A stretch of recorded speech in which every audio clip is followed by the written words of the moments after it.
मेरा नाम है हरिया, मैं काम करता हूँ बहुत बढ़िया, खाता हूँ खाना और रोज गाता हूँ गाना। अरे यार, आज तो बहुत देर हो गई। इस खतरनाक जंगल को देखकर तो मेरे हाथ पैर ठंडे हो गए हैं। अगर मैं वक्त पर गांव नहीं पहुंचा तो मालिक बहुत नाराज हो जाएंगे। तभी हरिया को एक आवाज सुनाई देती है। सुनिए हरु जी। अरे, ये आवाज किसने दी? तभी हरिया को सामने कुछ दूर एक औरत खड़ी दिखाई देती है। अरे भाई, ये औरत अकेली इतनी रात को इस जंगल में क्या कर रही है? चलकर पूछना पड़ेगा। फिर हरिया अपनी बैलगाड़ी उस औरत के सामने लाकर रोक देता है और उससे पूछता है। अरे सुनिए, आप इतनी रात को इस खतरनाक जंगल में अकेली क्या कर रही हैं? तभी वो औरत मीठी आवाज में कहती है, अरे हरु जी, आप आ गए। मैं कब से आपका इंतजार कर रही थी। वैसे तो यहाँ से काफी लोग गुजर चुके हैं, लेकिन मैं खास आपका इंतजार कर रही थी। अच्छा, तुम सच कह रही हो? मुझे तो यकीन नहीं हो रहा है। वो क्या है ना, आज तक किसी ने मुझसे इतने प्यार से बात नहीं की। हाँ हाँ हरु जी, मैं सच कह रही हूँ। अब देर मत करिए और जल्दी से मुझे मेरे घर तक छोड़ दीजिए। हाँ हाँ, कौन सी बड़ी बात है, अभी छोड़ देता हूँ। आप मेरे पीछे बैलगाड़ी में बैठ जाइए और मुझे रास्ता बताते चलिए। फिर वो औरत हरिया की बैलगाड़ी में बैठ जाती है और हरिया बैलगाड़ी हाँकता हुआ आगे चल पड़ता है। फिर उस औरत के बताए हुए रास्ते पर चलते चलते हरिया बैलगाड़ी लेकर एक काली गुफा के आगे आकर रुक जाता है। हरिया उस औरत से पूछता है, हाँ देवी जी, आपका घर कहाँ है? यहाँ तो एक गुफा के अलावा और कुछ नहीं है। तभी अचानक वो औरत हवा में उड़ने लगती है। देखते ही देखते उसका सुंदर रूप एक डरावनी चुड़ैल में बदल जाता है और वो जोर जोर से हंसती है। अरे तू तो एक नंबर का बेवकूफ निकला। तू तो बड़ी आसानी से मेरी बातों में आ गया। अरे मर गया रे, ये तो एक चुड़ैल है। हे भगवान बचा ले, ये तो बड़ी डरावनी दिखाई दे रही है। और फिर अगले ही पल हरिया की बैलगाड़ी में रखा सारा सामान हवा में उड़ता हुआ उस काली गुफा के अंदर चला जाता है और वो चुड़ैल भी उस गुफा के अंदर जाकर कहीं गायब हो जाती है। हरिया ये नजारा देख बुरी तरह घबरा और परेशान हो जाता है। अरे, ये चुड़ैल तो मेरा सारा सामान लेकर गुफा में गायब हो गई। अब क्या होगा? अगर मैं गांव खाली हाथ गया तो मालिक मेरी अच्छी खबर लेंगे। मेरी इस बात का कोई यकीन भी नहीं करेगा। फिर आखिर वही हुआ। हरिया के मालिक चंपक सेठ को हरिया की किसी भी बात पर रत्ती भर भी यकीन नहीं हुआ।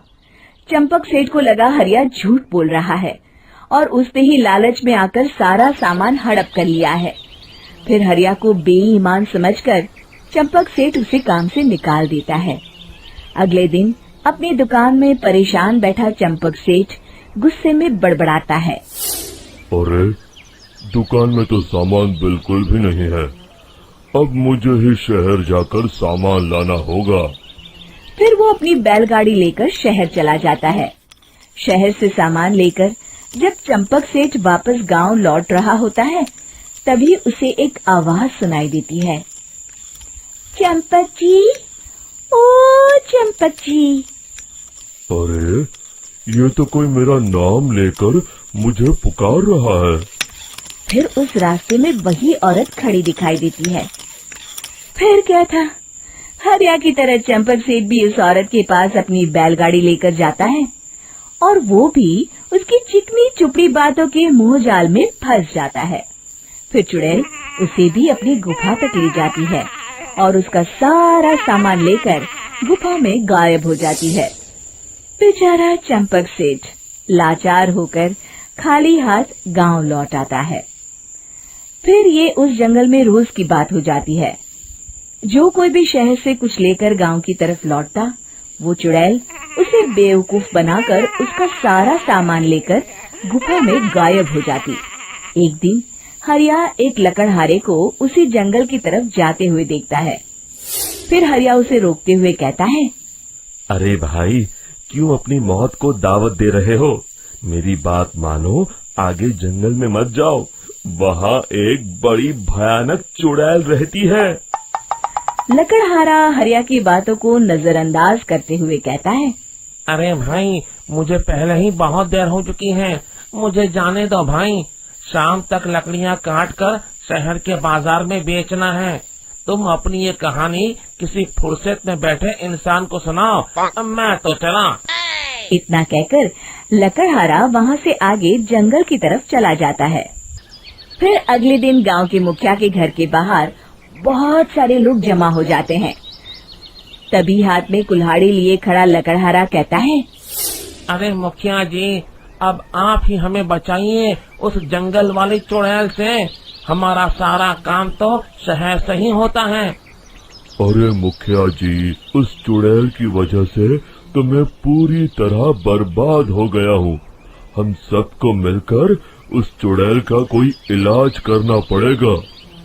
तभी भीड़ में खड़ा वीरा कहता है, आप लोग चिंता मत करिए, कल से वो चुड़ैल किसी को नहीं लूट पाएगी। मेरे पास एक बहुत अच्छी तरकीब है। तभी चंपक सेठ उसका मजाक उड़ाते हुए कहता है, अरे तेरा नाम वीरा है तो क्या हुआ? तूने अभी उस चुड़ैल को देखा नहीं है? जाकर अपना काम कर, बड़ा आया। तब मुखिया जी कहते हैं, नहीं चंपक सेठ, मुझे लगता है हमें इस लड़के को एक मौका देना चाहिए। फिर सभी गांव वाले मुखिया जी की बातों से सहमत हो जाते हैं और वीरा शाम को एक बैलगाड़ी में कुछ सामान लादकर उस जंगल की ओर चल देता है। वीरा, ओ वीरा, कहाँ जा रहा है? तभी वीरा मुड़ के देखता है, वही चुड़ैल एक औरत के रूप में खड़ी है। अरे बहन जी, मैं आपको ही ढूंढ रहा था। देखिए, मैं आपके लिए क्या लाया हूँ। हैं? अरे वाह, तो खुद मेरे लिए इतना सामान लाया है। तू ही अकेला गांव में समझदार है। जरा देखो, मैं भी खोल के, बड़े भूख लगी है। जैसे ही चुड़ैल उस सामान पर से कपड़ा हटाती है, एक भगवान शिव की तेज रोशनी उसके अंदर